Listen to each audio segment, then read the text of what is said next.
Kabanata 761. Ang mga hindi napili ay napabuntong hininga na lamang at nagreklamo sa kanilang kakulangan sa swerte. Pagkatapos ng lahat, ang makakuha ng mabilis na pag-angat sa antas na unang mandirigmang hari ay ang pinakamalaking pagkakataon na maaari nilang matamo. Tara na, ang una nating gagawin ay alamin kung ano ang nangyari sa kapatid ni Maddie. Desisyon ni Severin. Pagkatapos ay pinauna niya si Maddie para manguna at umalis sila sa plaza kasama sina Diane at ang mga bagong hired na mga bodyguard. Tiningnan ni Maddie ang mga tao roon at hindi naiwasang sumimangot. Sir, hindi ba sinabi ninyo na 30 bodyguard lang ang hahanapin ninyo? Mayroon ng 30 dito. Hindi ba't magiging bodyguard number 31 ang kapatid ko kung gagamutin ninyo siya at tatanggapin bilang bodyguard?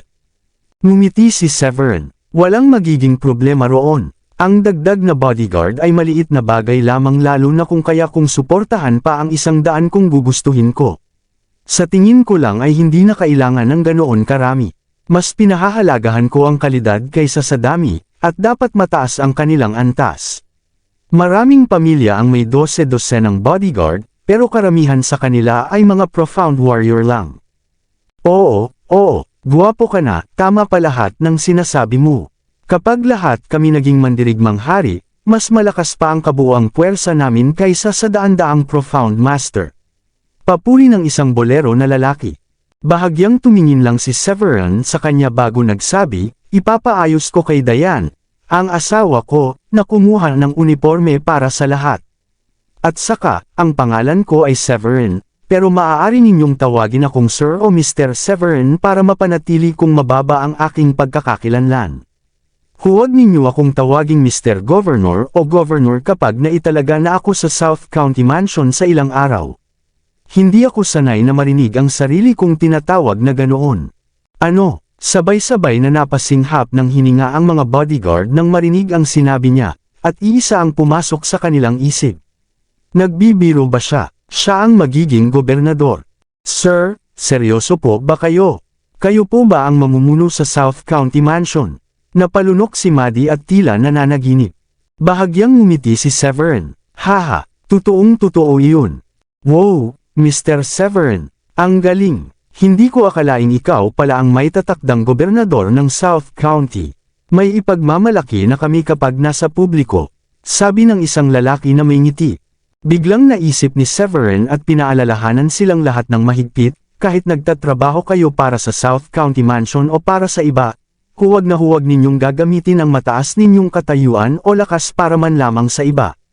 Malinaw ba? Hindi ko kayo palalampasan kapag nalaman kong ginamit ninyo ang kapangyarihan ninyo para mang-api ng iba. Huwag kang mag-alala, Mr. Governor. Hindi namin gagawin iyon, sagot ng bolero na lalaki na may ngiti. Tiningnan siya ni Severin. Akala ko ba sinabi ko na Mr. Severin na lang ang itawag ninyo sa akin? Napakamot at napangiti ng pilit ang lalaki. Pero Mr. Severin, kapag naging gobernador ka na, hindi ka na makakapagpanatili ng mababang pagkakakilanlan kahit anong gawin mo. Siguradong tatawagan ka ng mga pamilyang mataas ang antas, mayayamang negosyante, at mga bilang governor o Mr. Governor kapag nakita kanila. Hindi naiwasang makaramdam ng sakit ng ulo si Severin at sa huli sumuko sa lalaki. Sige, tawagin ninyo akong kahit ano. Masaya ka na. Hehe, napatawang bahagya si Maddie habang nangunguna sa daan. Ang iba kasi gustong ipangalanda ka ng kanilang pagkatalaga bilang gobernador, pero ang amo natin dito ay hindi kagaya nila. Ang sarap makita na mababa lang ang loob mo. Ngumiti si Severin. Isa akong taong mahilig sa katahimikan, lalo na pagdating sa alchemy. Layunin kong makamit agad ang antas na second-grade alchemist dahil marami pa akong kailangang gawin. Matapos magsalita, hindi naiwasang tumingin si Severin kay Diane at sabihin, kaya baka kailanganin ko ang tulong mo sa ilang bagay sa hinaharap, honey. Nag-aalala ako na may mga imbitasyon na hindi ko basta-basta matatanggihan. Ipinaikot ni Diane ang mga mata kay Severin. Oo, matutulungan kita sa ilang bagay, pero ayoko naman makisalamuha o uminom palagi. Maaari mo namang ipasa iyon kina Stanley o George. Mas bagay sa kanila ang buhay na puno ng pagkain, inuman, at kwentuhan. Haha, Hindi napigilan ni Severin ang tumawa ng malakas matapos marinig iyon. Hoy, Lenny, nagkamali ka ng bilang, hindi ba? Napili ka sana kung hindi ka lang nakipagsagutan sa taong iyon. Sa huli, kakaunti lang ang mga Profound Master na nasa antas siyam dito, at may kalamangan ka pa rin doon. Sabi ng isang Profound Master sa plaza sa matandang puti ang buhok na tinanggihan ni Severin na i-hire. Napakunot ang noo ni Lenny bago siya nagsalita, Maaring nasayang ko ang pagkakataong ito, pero hindi may kakailan na ininsulto niya ang Yasti Mansion. Sino ang nakakaalam, baka siya o kahit ang mga tauhan niya ay mapatay rin. Ang magtrabaho sa ilalim niya ay baka hindi ganoon kagandang pagkakataon tulad ng iniisip ninyo. Dinala ni Maddie sina Severin at ang iba pa sa isang hotel. Mr. Severin, galing kami ng kapatid ko mula sa ibang lungsod, at dahil kakaunti lang ang pera namin, wala kaming ibang pagpipilian kundi sa hotel muna tumuloy, sabi niya habang lumilingga sa lahat ng naroon. Agad na naintindihan ni Severin. Maghintay lang kayo sa ibaba. Sasama ako at ang asawa ko kay Maddie para bisitahin ang kapatid niya. Kaagad na naiwan ang iba, samantalang sina Severin at Diane ay sumama kay Maddie paakyat sa kanilang silid. Si Eustace ang pangalan ng nakatatandang kapatid ni Maddie, at halatang mas matanda ito sa kanya ng mga 2 taon. Nakahiga siya sa kama noon, na mapatla ang mukha at kulay ubing labi. Mr. Severin, nasugatan ang kapatid ko dahil sa nakalalasan na usok na inilabas ng isang halimaw na kahawig ng sorrow. Kahit ginamit niya ang kanyang espiritual na enerhiya para pigilan ang pagkalat ng lason sa kanyang katawan, hindi na niya kayang magtagal pa. Narinig ko na kailangan niya ng mataas na antas ng halamang tadheya na nakakatulong para sa pag-alis ng lason, pero ang halamang iyon ay sobrang mahal at nagkakahalaga ng halos 1 milyon. Iyon ang dahilan kung bakit humingi ako ng 2 taon na advance sa aking sweldo, paliwanag ni Maddie habang nakatingin kay Severin. Bahagyang ngumiti si Severin at sumagot, hindi na kailangang maging ganoon kahirap. Ako na lang ang magtatanggal ng lason sa katawan niya. Pagkasabi nito, pinaikot niya ang palad at kinuha ang isang maliit na kahon, na binuksan niya upang kunin ang ilang pilak na karayom. Matapos itusok ang ilang pilak na karayom sa mga partikular na pressure points at gamitin ang kanyang dry needling technique, sumuka si Eustace ng isang bungkus ng itim na dugo makalipas ang wala pang 2 minuto at nawalan ng malay. Mr. Severin, ayos lang ba ang kapatid ko? Nag-aalalang tanong ni Maddie nang makita niyang nawalan ng malay si Eustace. Ngumiti si Severin. Oo, nawalan lang siya ng malay, pero magiging maayos na siya pag nagising. Sa tingin ko mas mabuti pang manatili ka muna rito at alagaan ang kapatid mo. Pumasok ka na lang bukas ng umaga sa bahay ko. Siguraduhin mong isama mo ang kapatid mo. Sige, maraming salamat, Mr. Severin. Hindi mapigil ang ma-excite si Maddie at nakahinga na rin ng maluwag. Makalipas ang ilang sandali, magkasamang bumaba sina Severin at Diane. Agad na lumapit ang isang bodyguard. Nasaan si Maddie? Sinabi ko na alagaan muna niya ang nakatatandang kapatid niya at pumasok na lang bukas, sagot ni Severin na may ngiti. Ngunit ang ngiting iyon ay agad na napalitan ng pagkakunot ng noo, at tinanong niya si Diane na nasa tabi niya, Hoy, Diane, nakikita mo ba ang babaeng iyon? Hindi ba't kamukha siya ni Sheila? Agad na tumingin si Diane at napasigaw sa gulat. Siya nga, umalis ka nang hindi nagpapalam, kaya sigurado akong pumunta siya rito para hanapin ka. Napangiti ng mapait si Severin. Huwag kang magbiro, malamang narito sila para dumalo sa seremonya ng pagtatalaga. Nandoon ang Brookbourne Mansion at lahat ng iba pang mga mayor. Ipinaikot ni Diane ang mga mata niya kay Severin. Pero hindi naman kailangan ni Sheila na pumunta kahit isa sa mga bisita ang Brookbourne Mansion. Bukod pa roon, ang ibang mga mayor ay pumunta dahil iniisip nilang may tsansa silang maitalaga. Ang Brookbourne Mansion ni Zacarias ay alam na ang buong detalye ng pagtatalaga, pero pumunta pa rin sila mula sa isang liblib na lungsod kahit alam nilang hindi sila maitatakda. Sa totoo lang, hindi na nila kailangang mag-abala pang pumunta. Pagkatapos niyang magsalita, bigla siyang napakunot noo. Mukhang may problema silang nasagupa. Napabuntong hininga si Severin at agad na naglakad papunta roon.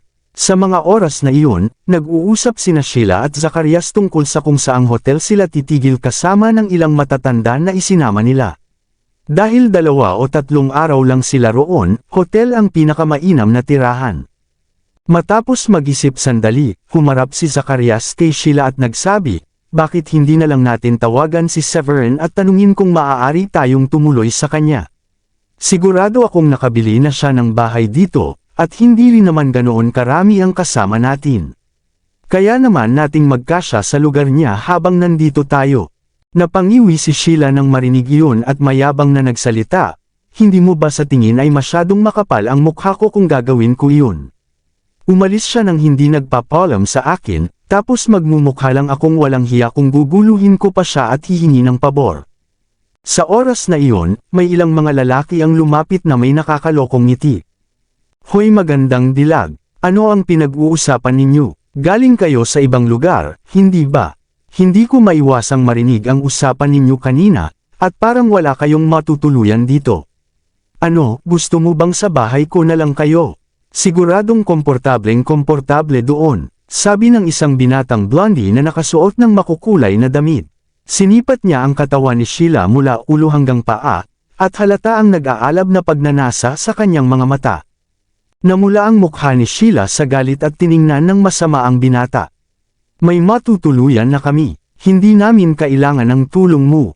Tara na, galit na sabi ni Zacarias, at halatang nainis din sa sinabi ng blondie, at agad niyang napansin na mukhang hindi kanais-nais ang grupo ng mga binata. Maraming nakatagong makapangyarihang tao sa Southlink City, at marami ring may mataas na antas. Kaya't hindi na siya naglakas loob na lalong magalit at inakay sina Sheila at ang mga matatanda palayo. Hehe, saan kayo pupunta, kaibigan? Nagkita tayo dahil sa tadhana. Wala raw kayong matutuluyan, hindi ba? May villa ako roon sa unahan. Hindi ba masarap tumuloy doon kahit isang gabi lang? Natawa ang blondie, saka idinagdag, pero kakaunti lang ang kwarto ko, kaya baka kailanganin kong istorbohin ang anak mong tumuloy sa iisang silid kasama ko. Gusto ko ring makituloy sa kwarto ninyong tatlo. Nakangiting sabi ng isang lalaking mataba habang lumapit. Buwisit, hindi ikaw ang mauuna na makasama ko. Balik sigaw ng blondie sa mataba. Mga manyak, nagngingit-ngit si Sheila at sinampal ang blondie nang harangin siya nito sa daraanan. Buwisit kang babae ka, dapat nga ay magpasalamat ka at nagustuhan kita. Paano ka naglakas loob na sampalan ako? Mukhang kailangan ko nang pilitin ka. Sumabog sa galit ang blondie at inabot ang kamay niya para hawakan ang dibdib ni Sheila. Mag-ingat kayo, binibini. Agad na sumugod ang isa sa mga matanda ng angkan ng Ballard at pinigilan ang kamao para hadlangan ang blondie. Sa kasamaang palad, hinarangan siya ng matabang lalaki. Nagsimula ng maglaban ang ilan pang tao laban sa mga matatanda ng Ballard, at halatang mas malakas ang kabuoang puwersa nila kaysa sa mga Ballard. Hem, babanatan muna kita bago kita dalhin para makita mo ang tunay kong lakas. Matututo kang huwag basta-basta manampal sa akin. Malamig na pag-isip ng blondie habang nakangising mapanghamon. Bago pa man tumama ang palad ng blondie sa dibdib ni Sheila, bigla niyang naramdaman ang isang kamay na yamakap sa kanyang baywang mula sa likod at hinila siya palayo ng halos 10 metro sa isang iglap.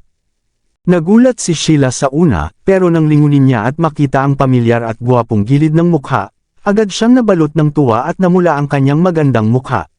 Severin, ikaw ba? Mabilis ang tibok ng puso ni Sheila at labis ang kanyang pagkahiyang naramdaman. Sugod na, utos ni Severin. Ang grupo ng blondie ay pawang mga Profound Master, at ang tanging may bahagyang mataas na antas ay isang Level 8 Profound Master. Ang iba ay nasa level 5 o level 6 lamang.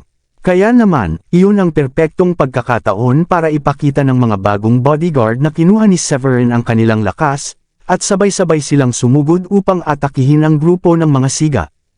Sa loob lamang ng ilang segundo, nahulog lahat ng mga siga sa lupa at nagsimulang umungol isa-isa. Anong gagawin natin sa mga ito? Tanong ng isang bodyguard kay Severin. Bahagyang ngumiti si Severin. Dahil mga manyak sila, mas mabuti sigurong gawin silang baog. Iyon lang ang tanging paraan para hindi na sila makapanggulo sa hinaharap.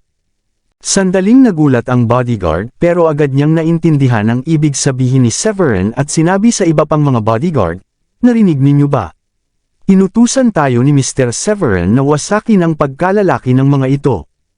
Kami na ang bahala." Agad na lumapit ang mga bodyguard. "Teka, huwag. Kami ay mula sa mga Watts." Sigaw ng Blondie. Sa kasamaang palad, alam ng lahat na ang Watts ay isa lamang third-tier na pamilya, at nasabi na ni Severin na siya ang susunod na mamumuno sa South County Mansion. Kaya't wala nang dahilan para katakutan ng mga bodyguard ang Watts. Sa isang kisap mata, lubos na napinsala ang mga maselan na bahagi ng katawan ng mga siga. "Salamat sa tulong mo, gwapo. Hindi ko alam kung paano ko mababayaran ang iyong kabutihan. Sa tingin ko ang tanging paraan para makabawi ako ay ialay ang buong buhay ko sa iyo." Nakatingin si Sheila kay Severin, at hindi mapigilan ang tuloy-tuloy na pagtibok ng puso habang inaalala ang ilang segundo na niyakap siya nito sa baywang. Ang pagpipigil at kontrol na nais sana niyang gawin ay tuluyan ang nawala. "Wow, sir, hindi na siguro ito mas lalong gaganda pa. Hindi ka na nahirapan, nakakuha ka pa ng magandang babae para maging pangalawa mong asawa." "Tama siya, sir, mas mabuti nang pumayag ka na lang." Biro ng isang babaeng bodyguard matapos makita ang nangyari. "Oo nga, Mr. Severin, napakahusay mong tao. Hindi sapat ang isang asawa lang para sa iyo. Ang dalagang ito ay maganda rin," dagdag pa ng isa pang bodyguard. Nanahimik lamang si Diane at bahagyang ngumiti. "Kita mo, iniisip ng lahat na bagay tayong dalawa." Sa sandaling iyon, muling nagkaroon ng pag-asa si Sheila, at parang may matamis na pulot sa kanyang puso. Ang biglaang pagdating ni Severin upang iligtas siya ay nagparamdam sa kanya na hindi iyon basta aksidente, kundi parang itinakda ng langit na sila ay para sa isa't isa. "Tama na, lahat kayo. Tigilan na natin ang pag-iingay tungkol dito. Pag-usapan na lang natin ito sa ibang araw," sabi ni Severin. Maraming salamat sa lahat ng sumusubaybay. Please subscribe and follow my YouTube and Facebook channel, Filipino Novel. Maraming salamat po. Kabanata 765. Sandaling natigilan si Sheila, pero agad din siyang mas lalo pang na-excite. Sa halip na tanggihan siya agad, sumagot ito sa kanya ng medyo malabong pahayag. Ibig bang sabihin yun na mas mataas na ng kaunti ang tsansa kung magtagumpay ngayon? Tumingin siya kay Diane, lumapit, at hinawakan ang kamay nito. "Diane, hindi ko akalaing makakasalubong ko kayo ni Severin pagkarating lang namin dito. Talagang tadhana ito. Marahil may mga sinulid ng kapalaran na nagdurugtong sa iyo at kay Severin. Kung hindi mangyayari ang ganitong pagkakatagpo, hindi ba?" Ngumiti si Diane. Medyo nahiya si Severin, at noon naman lumapit si Zacarias at magalang na kumumpas kay Severin. "Maraming salamat sa pagtulong mo kanina, Ginoong Severin. Balak lang sana naming maghanap ng hotel para matuluyan ng 2 gabi, pero hindi namin inasahang makakatagpo ng grupo ng mga siga." Ngumiti si Severin. "Wala na iyong anuman, Ginoong Zacarias. Magkakaibigan naman tayo, hindi ba? At saka, marami kaming nabili na villa, at may mga bakante pa. Ano, bakit hindi na lang kayo tumuloy sa amin habang nandito kayo? Tig-iisang villa pa nga ang maaari ninyong gamitin. Sige, tanggapin na lang natin ang magandang alok niya." Agad na sumang-ayon si Sheila na nakangiti, bago pa man makasagot si Zacarias. Napailing si Zacarias at tinukso ng pabiro ang anak. Parang naaalala kong may isang tao na nagsabi na ayaw niyang tumuloy sa bahay ni Severin. Tiningnan siya ng masama ni Sheila at mabilis na bumawi. "Ano bang sinasabi mo, Dad? Kailan ko ba sinabi na ayaw ko? Siya pa nga ang kusang nagyaya, at dahil iniligtas pa niya ang buhay ko kanina, hindi ko maaaring tanggihan ang kanyang kabutihan. Sobrang bastos naman kung gagawin ko iyon." Haha, hindi napigilan ni Zacarias ang matawa. Matagal-tagal na rin kasi mula nang huli niyang makita ang anak na tunay na masaya. Ginoong Severin, sila ay lumapit ang pinakamatandang elder ng mga Ballard at tiningnan ang mga taong nakipaglaban sa utos ni Severin. Kitang-kita niyang lahat sila ay napakalakas, at karamihan ay nasa antas na ng level 8 o level 9 Profound Master kahit bata pa ang itsura. Ang sinumang may ganoong kalakas na kakayahan ay halos wala ng kinatatakutan sa lugar tulad ng Brookborn, at may halos 30 na ganoon ang tila sumusunod kay Severin. Ngumiti si Severin. Oh, sila ang mga bodyguard na bagong nirecruit ko. Nasa South Link City tayo at maraming Grandmasters kahit saan, pati na rin maraming Profound Masters. Kaya nagdesisyon akong kumuha ng mas malalakas na bodyguard para mas ligtas ang mga magulang ko kapag lumalabas sila. Pagkasabi noon, saglit siyang tumigil bago nagpatuloy. Bukod pa roon, kung nandyan ang mga bodyguard na ito, magkakaroon ng proteksyon at presensya ang South County Mansion sa hinaharap. Nang marinig yun, natawa si Zacarias. Pinakawalan mo ang marami sa mga bodyguard ng Shanahans matapos mong umalis sa Brookport. At balita ko ay 12 lang na bodyguard at 8 katulong ang dinala mo papunta rito sa South Link City. Dapat ka talagang mag-recruit ng mas marami, kasi kung hindi mo maipapakita ang iyong lakas kapag nasa labas ka. Kung tatanungin mo ako, sa totoo lang, tingin ko hindi sapat ang 30 bodyguard. Sila na muna ang sapat sa ngayon. Kapag nagkaroon ako ng oras, pupunta ulit ako sa plaza at maghahanap ng mga talentadong kabataan. Hindi man kasing dami ng iba na may daan-daang bodyguard, pero para sa akin, mas mahalaga ang kalidad kaysa dami, sagot ni Severin na nakangiti. Haha, tama ka, tawa ni Zacarias. Gabi na, kaya dapat umuwi na tayo ngayon. Ano, sabay-sabay tayong maghapunan mamaya para makapagdiwang tayo. Tanong ni Severin na nakangiti habang inihahatid sina Zacarias at ang iba pa uwi sa kanyang bahay. Makalipas ang ilang sandali, nakarating silang lahat pabalik sa bahay ni Severin. Naipapakita na ni Zacarias sa kanyang isipan ang isang plaque na may nakasulat na South County Mansion na ikakabit sa tarangkahang iyon pagkalipas ng 2 araw. Siya ay napuno ng emosyon habang nakatitig sa napakalaking tarangkahan. Kahit na hindi niya gusto si Severin, at minamaliit niya ito noon, at gusto niyang pigilan si Sheila sa pagkilala kay Severin, nagbago na ang pananaw niya. Nararamdaman niyang maswerte siya kung ang kanyang anak na babae ay magiging asawa ni Severin. Tinawag agad ni Felicia si Severin nang makita niya itong bumalik. Sina Hallmasters Gracie, Larry, at Mick ay nandito na. Naghihintay sila sa loob. Pagkatapos niyang ipaalam kay Severin na may mga bisita ito, napansin niya rin na naroon si Zacarias at ngumiti siya. Oh, Mr. Zacarias. Ang tagal na rin mula nang huli tayong nagkita. Hindi ko inasahan na nandito ka rin pala.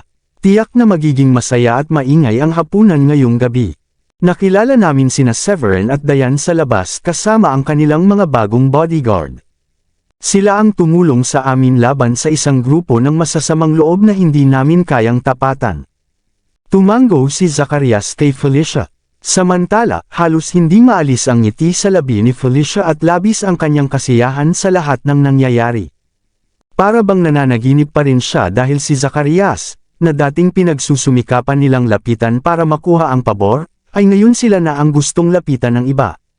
Nagbago ang lahat, ang mga taong nakakasalamuhan ng mga Shanahans ay mga hallmasters, mayor, at mga pinuno ng pamilya. Mga taong dati ay inisip niyang hinding-hindi nila makikilala kailanman.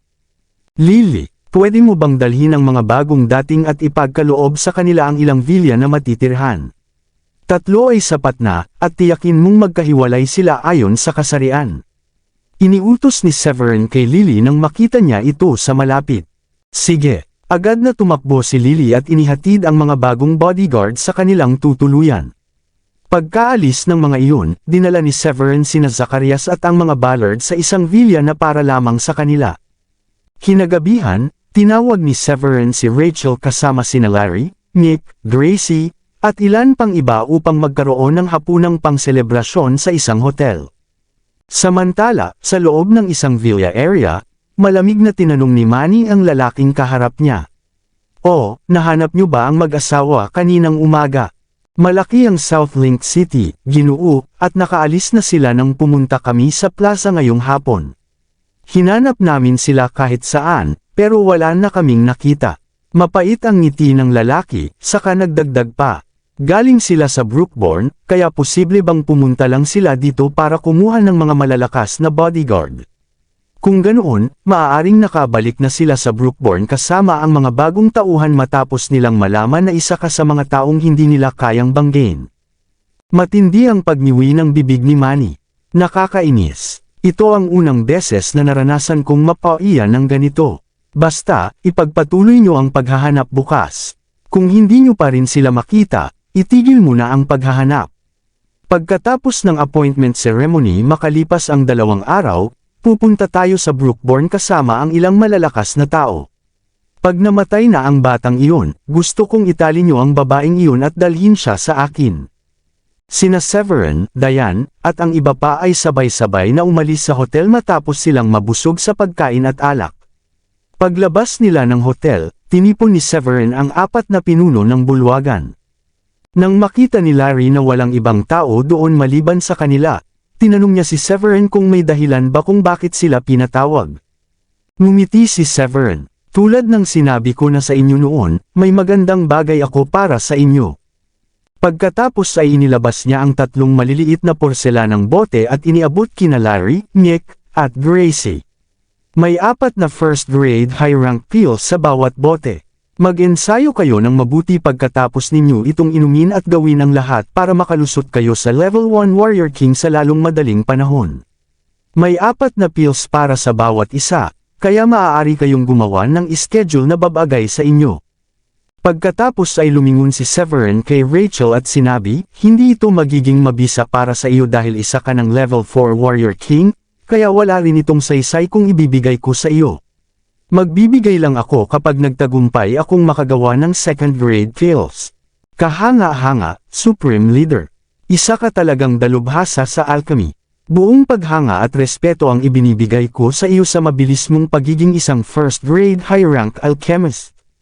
Masayang sabi ni Rachel matapos marinig ang mga salita ni Severin at hindi niya nakalimutang idagdag, hihintayin ko ang second-grade pills mo.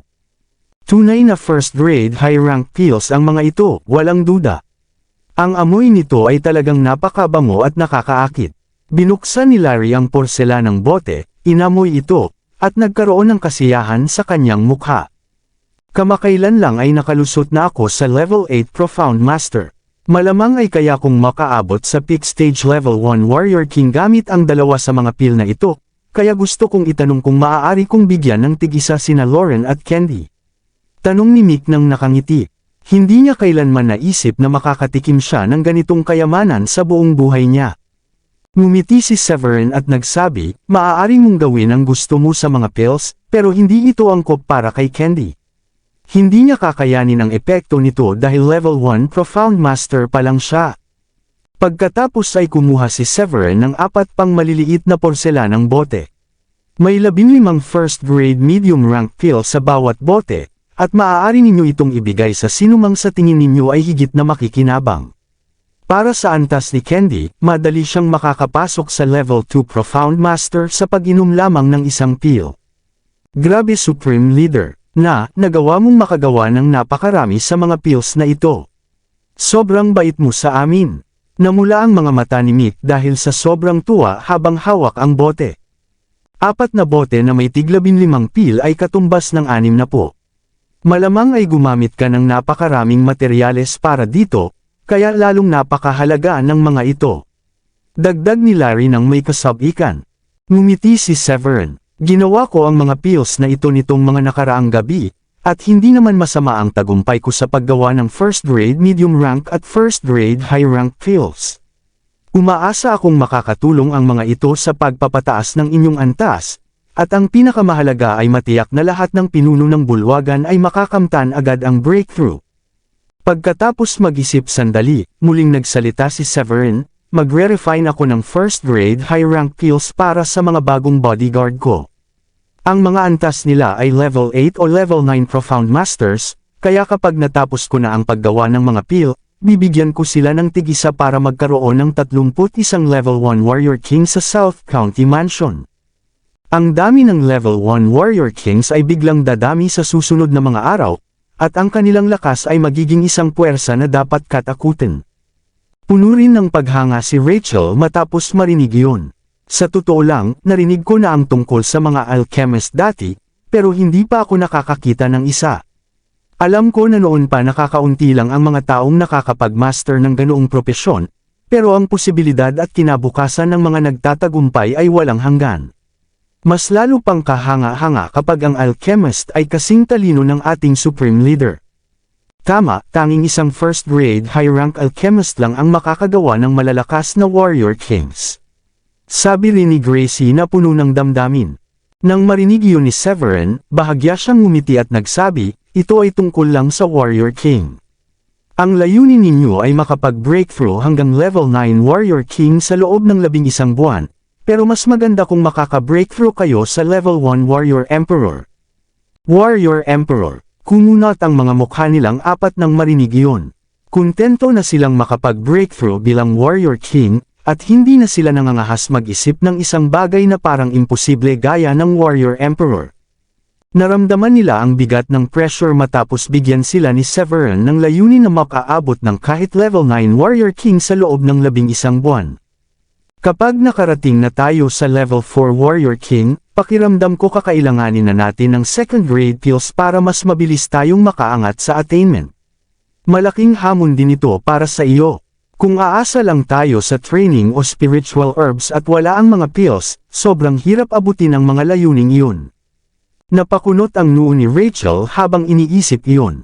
Tumango si Severin. Oo, kaya kailangan kong magtrabaho ng gusto at magsunog ng kilay. Hindi ko rin planong lumabas bukas. Gagamitin ko rin ang oras ko para gumawa ng alchemy. Mas maganda kung makaka-breakthrough ako at maging second-grade medium rank o second-grade high-rank alchemist. Second-grade high-rank alchemist ay isang bagay na hindi ko pa naririnig. Sabi ni Rachel na puno ng tuwa. Alam ko na ang ilang first-tier families sa South Link City ay may mga alchemist sa kanilang pamilya, pero lahat sila ay low-rank o medium-rank alchemist lang. Kahit ganun, nakakatanggap sila ng respeto na halos kasing halaga ng mga elder sa pamilya, at may mataas silang katayuan kahit hindi ganoon kataas ang attainment nila. Pagkasabi niyon, saglit na tumigil si Rachel bago nagpatuloy, kapag tungkol na sa mga alchemist, kailangang maging maingat ang ulo ng pamilya sa kanilang moods, at kailangan din nilang pakinggan ang opinyon ng mga alchemist sa ilang mahahalagang bagay. Wala sigurong mga alchemist na self-taught lang gaya ng ating supreme leader. Bukod pa doon, sigurado na ang kinabukasan niya matapos niyang maabot ang first-grade high-rank alchemist sa ganoong kabataang edad. Natatawang sabi ni Mick, kung magpapatuloy ito, baka maging pinakamakapangyarihang puwersa ang Draco Deus Temple sa lahat ng mortal forces sa napakaikling panahon. Hindi ba?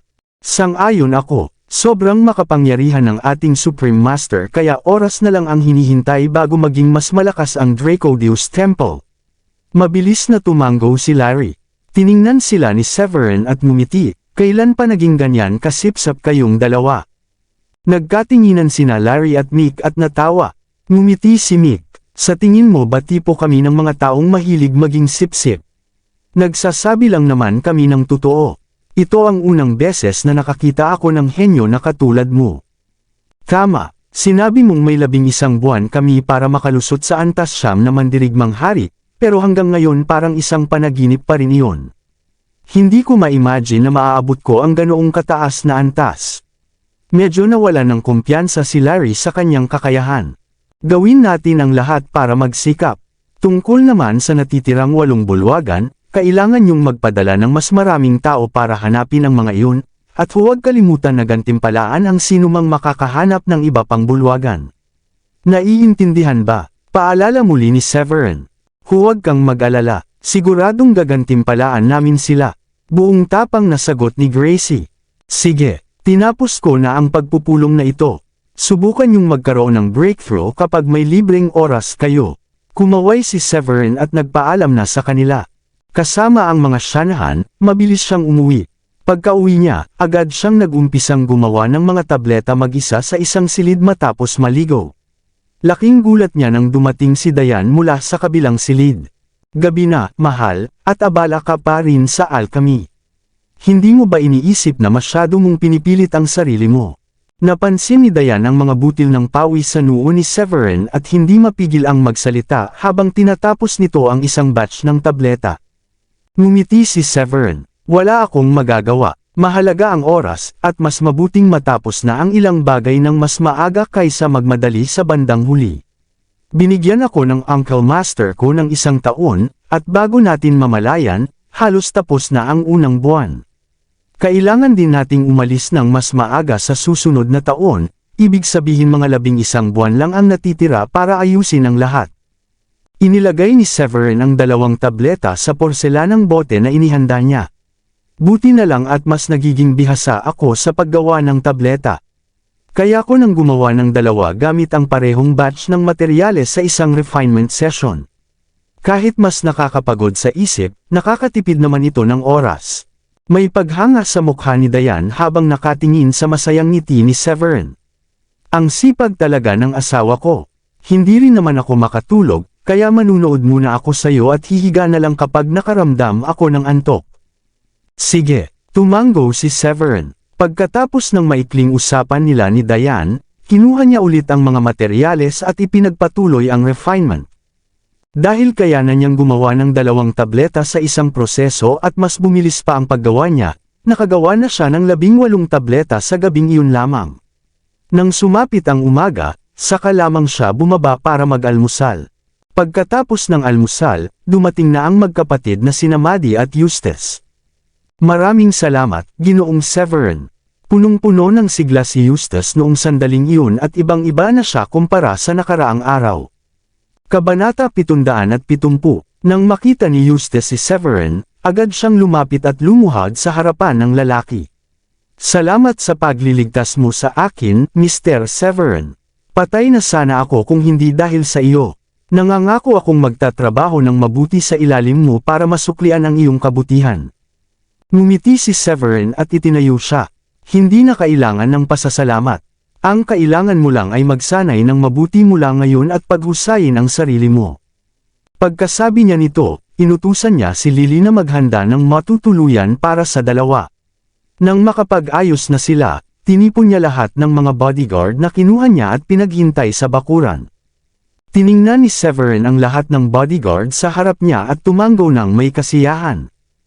31 kayo, at kung idagdag ang mga bodyguard na dinala ko mula sa Brookbourne, ang kabuuan ay magiging isang maliit na pangkat na 50 tao lamang.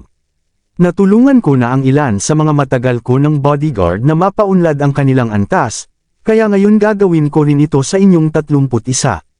Bawat isa sa inyo rito ay madaling makakapasok sa antas na level 1 Warrior King, at magiging mas malakas na bersyon kayo ng inyong sarili. May kasab-ikan sa mga mukha ng lahat ng nakarinig niyon. Hindi gaanong nakakaakit sa kanila ang sweldo na inalok ni Severin, kundi ang mga tableta na tutulong sa kanila na makapasok sa level 1 Warrior King ang siyang pinakamahalaga sa kanila. Sandaling natahimik si Severin habang kumumpas ng palad at inilabas ang isang porselanang bote. Mayroon akong 18 first grade high rank pill dito, kaya ayon sa pagkakasunod-sunod ng pinakamalakas, ang mga nakarating na sa level 9 Profound Master ang uunahin na pumila at kumuha ng isang pill. Para naman sa natitirang 13 hindi pa nakatatanggap, maaari kayong bumalik dito mamayang alas 4 ng hapon para sa inyong tableta. Grabe, hindi ko inakala na makakakuha kami agad ng tableta. Hindi ko ito inaasahan, sabi ng isang lalaking nasa level 9 Profound Master habang hindi mapigil ang magsalita ng may kasab-ikan. Sa kabuuan, 15 lang sa kanila ang nasa level 9 Profound Master. Makakatanggap sila ng tableta sa umaga kasama ng 3 pang nasa level 8 Profound Master. Hindi ako makapaniwala. Ikaw lang ang alchemist na kayang gumawa ng 18 tableta ng sabay, sir. Wala pa siya niyan kahapon, kaya mukhang nag-refine siya buong magdamag. Wala akong ibang nararamdaman kundi paghanga sa kanya. Sunod-sunod ang naging usapan ng lahat, at sabik sila na para bang mga pirana sa gitna ng pagkain. Ganoon din ang naramdaman ni Eustace. Hindi niya akalain na ang amo na tinulungan hanapin ng kanyang kapatid ay isang alchemist, at naiisip na niya agad ang kanyang malakas na kinabukasan. Bukod pa rito, kung magsasanay siya mag-isa, aabutin siya ng 1 o 2 taon bago makapasok sa level 1 Warrior King. Ang pagtanggap ng isang first grade high rank pill ay walang duda na isang shortcut. Ipinamahagi ni Severin ang lahat ng pill sa unang 18 bodyguard bago niya pinaalis ang lahat at pinaalalahanan ang 13 na tira na bumalik sa hapon. Lahat sila ay sabik ng makapasok sa antas ng Level 1 Warrior King, kaya't pagkakuha ng peel ay agad silang bumalik sa kani-kanilang silid na umaasang makakamit nila agad ang breakthrough. Pagkatapos nyun, bumalik si Severin sa kanyang silid upang mag-refine pa ng mga peel. Hindi nagtagal, dumating si Sheila sa villa kung saan naninirahan si Severin. Nang makita niyang umiinom ng tsaa si Diane sa bakuran, agad siyang lumapit na may ngiti at nagtanong, "Nasaan si Severin? Pumunta ka ba dito para hanapin siya? Pasensya ka na pero wala siyang oras para samahan ka ngayon." Nais niyang mag-refine ng ilang peel dahil isa na siyang first-grade high-rank alchemist. Nakangiting sagot ni Diane. "Wow! Tulad ng inaasahan ko sa aking pangarap na lalaki." Ang bilis niyang umunlad. Pero sa kabilang banda, kapag nakikita kong ganoon siya kabilis umasenso, pakiramdam ko hindi ako sapat para sa kanya. Tuwang-tuwa muna si Sheila ngunit agad ding napakunot ang noo na may halong lungkot.